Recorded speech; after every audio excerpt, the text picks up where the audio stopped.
Monsieur le Président, chers collègues, nous nous retrouvons après 4 mois, après notre dernière séance plénière. 4 mois où l'actualité a été particulièrement dense et tragique, notamment sur le plan environnemental. Évidemment, les incendies ont monopolisé l'attention tout au long de l'été et j'y reviendrai plus tard dans mon intervention. Cependant, ils ont vite fait oublier un autre événement aux conséquences dramatiques qui est, au final, passé relativement inaperçu. C'est l'épisode de grêle du 20 juin dernier qui a touché plusieurs départements de Nouvelle-Aquitaine. Sur ce point, je vous ai trouvé particulièrement silencieux, Monsieur le Président.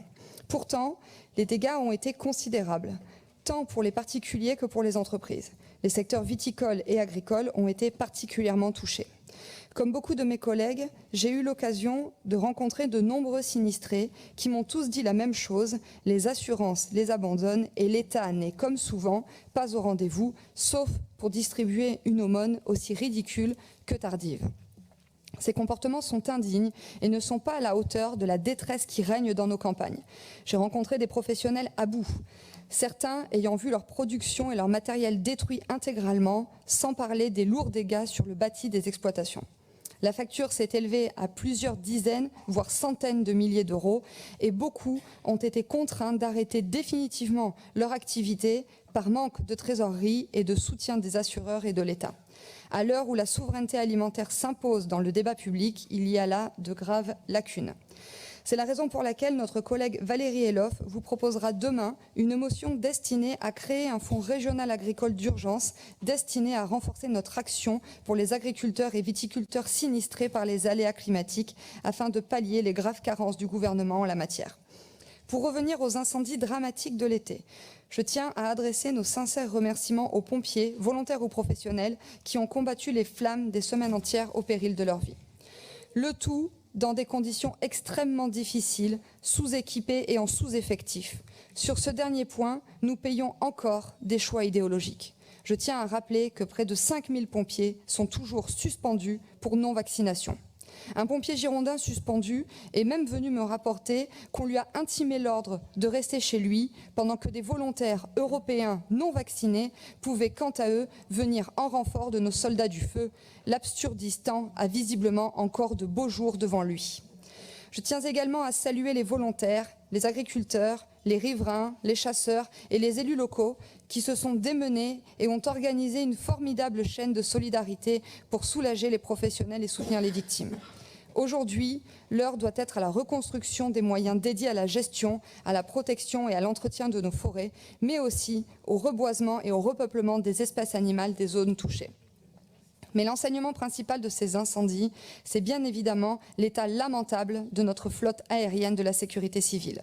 Le refus de l'État de stationner les bombardiers d'eau dans notre région, estimant plus pertinent de les maintenir à 600 km d'un des massifs forestiers les plus inflammables de France, est une honte quand on sait que chaque minute compte face à un incendie et que ces moyens aériens sont des éléments clés de la doctrine d'intervention de nos pompiers.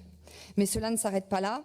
Manque de moyens financiers, manque d'avions, manque de pilotes, manque de mécaniciens, manque de pièces détachées. La liste des défaillances de l'État sur le sujet est longue, très longue. Et malheureusement, ces défaillances ne s'arrêtent pas aux bombardiers d'eau, mais traversent l'ensemble de la société. Pénurie de soignants qui a forcé de nombreux hôpitaux néo-aquitains à réduire, voire à fermer plusieurs services et même à filtrer les entrées aux urgences durant tout l'été. Pénurie d'enseignants qui pousse les rectorats à passer de petites annonces dans la presse locale ou organiser des job dating pour confier l'instruction de nos enfants à des personnes sans expérience ni même formation. Ce qui n'a d'ailleurs pas suffi puisque de nombreuses classes, particulièrement en zone rurale, sont restées sans enseignants dans des matières comme l'histoire, la technologie, les langues vivantes ou le français pendant de nombreuses semaines après la rentrée scolaire. Pénurie même de chauffeurs de bus scolaires, obligeant de nombreux parents dans la ruralité, comme on nous l'a rapporté dans la Vienne, à s'organiser comme ils le peuvent en covoiturage pour permettre à des dizaines d'enfants de se rendre à l'école. Décidément qu'il est loin le temps où on nous présentait les macronistes comme des experts qui allaient révolutionner notre pays. Nos Mozart de la finance nous conduisent inexorablement vers la tiers-mondisation de la France, car oui, notre région comme ailleurs, il est venu le temps des pénuries, et ce, dans tous les domaines. Cette tiers-mondisation de la France n'est pas tombée du ciel. Elle n'est pas non plus causée uniquement par la situation géopolitique. Elle n'en est qu'un révélateur et un accélérateur. Elle est uniquement le résultat de choix politiques qui ont été pris ici, comme à Paris et à Bruxelles. Parlons de la fameuse stratégie de la sobriété. Vous savez, cette stratégie qui est précisément celle de ceux qui n'en ont pas. Cette stratégie qui consiste à infantiliser les Français à travers des spots publicitaires ou par des déclarations ministérielles lunaires pour encourager le port de doudounes ou de cols roulés. Cette stratégie qui pousse les communes à supprimer les illuminations de Noël, à réduire les services publics et à fermer des piscines. Cette stratégie qui demande à nos enfants de porter des polaires en classe pour compenser la baisse du chauffage. Cette stratégie qui impose aux EHPAD de baisser de 10% leur consommation d'énergie et donc à nos anciens de vivre leurs derniers mois dans le froid. Cette stratégie qui annonce la fin de l'abondance à des millions de Français, alors que ces Français n'ont jamais connu l'abondance et font depuis des années attention à leur consommation car ils n'ont pas attendu la crise pour ne pas avoir les moyens de payer leurs factures d'électricité. Mais qui va payer le prix de cette stratégie de la sobriété? Ce sont les classes populaires, les classes moyennes, les ouvriers, les chômeurs, les salariés, les artisans, les petites communes, les entreprises dont les défaillances explosent, les ruraux à qui on veut empêcher de prendre leur voiture ou de se chauffer au fioul. Bref, ce sont ceux qui sont toujours condamnés à subir les choix désastreux de la classe politique.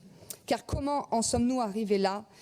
C'est parce que les gouvernements qui se sont succédés depuis 10 ans ont suivi une politique énergétique dictée par un parti qui pèse 4% à l'élection présidentielle. Une politique qui a conduit à négliger la seule énergie à la fois sûre, peu chère, décarbonée et efficace, à savoir le nucléaire. C'est bien parce que vos familles politiques, à tous, ont abandonné tout nouveau projet nucléaire, je pense à Astrid, ont décidé de fermer Fessenheim, ont décidé de négliger la maintenance régulière de nos centrales pour faire des économies, ont négligé la formation d'ingénieurs spécialisés et c'est pour ces raisons-là que nous en sommes aujourd'hui dans une situation où la moitié de notre parc n'est pas opérationnel. C'est bien parce que vous avez préféré investir dans des énergies aussi intermittentes que coûteuses, que sont les éoliennes et le photovoltaïque par exemple, plutôt que dans le nucléaire, que nous sommes aujourd'hui dans une situation où nous devons rouvrir des centrales à charbon et être ultra dépendants des importations de gaz. C'est bien parce que vos familles politiques ont décidé de soutenir le marché européen de l'énergie qui couple les tarifs du gaz et de l'électricité que les Français sont obligés de payer plein pot pour les errements énergétiques de nos voisins et notamment les Allemands. Il va donc être grand temps de tirer les leçons de vos échecs et d'enfin admettre que le nucléaire doit prendre toute sa part dans l'avenir de notre mix énergétique, y compris en Nouvelle-Aquitaine. C'est d'ailleurs le sens de la motion que je présenterai demain, visant à ce que la région prenne officiellement position en faveur de l'installation de réacteurs EPR2 sur le site de la centrale nucléaire du Blayais. J'espère évidemment que vous voterez tous pour. Je vous remercie.